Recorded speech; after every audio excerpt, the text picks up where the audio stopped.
Big news coming in for Crystal Palace today. And I was going to do a video about Palace progression. Well, we might start progressing now. Welcome back to Palace Mad Mason.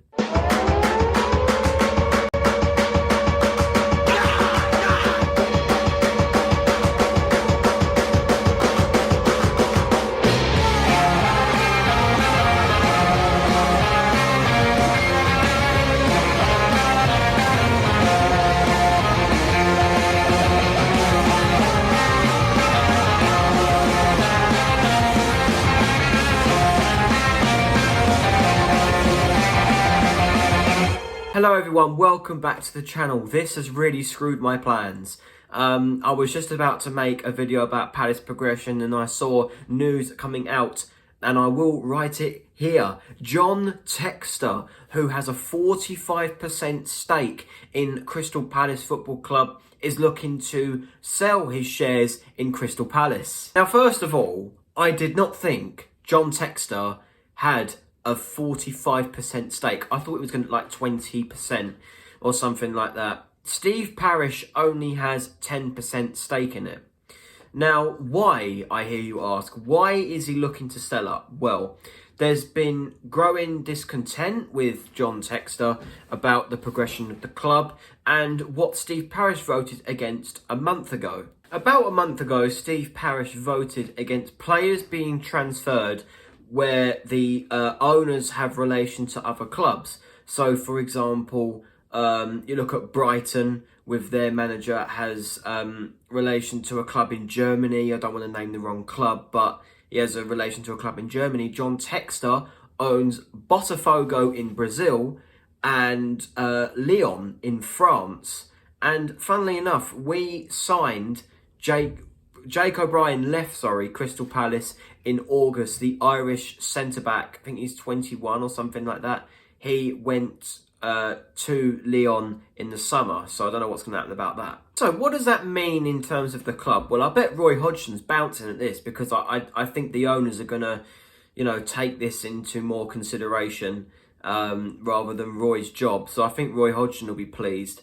But the only trouble is, right, first of all, let's talk about the elephant in the room.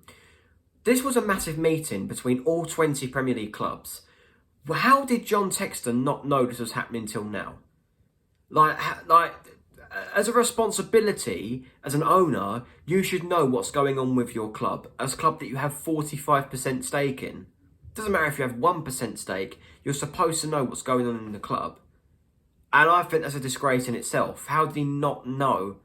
I think that's diabolical. Also, apparently, John Textor is looking to sell up because of Steve Parish's control with signing players.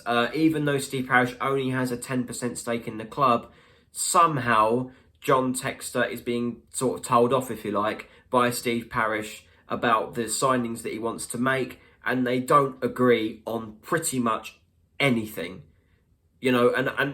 As fans looking in, that is not a good look at all.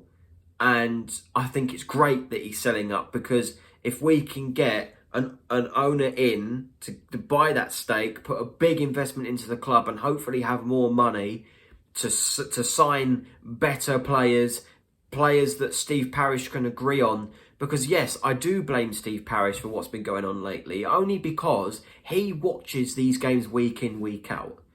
He's there, he is in the stadiums. He can see what the fans can see. And if he doesn't see that this club does need investment, then I don't know.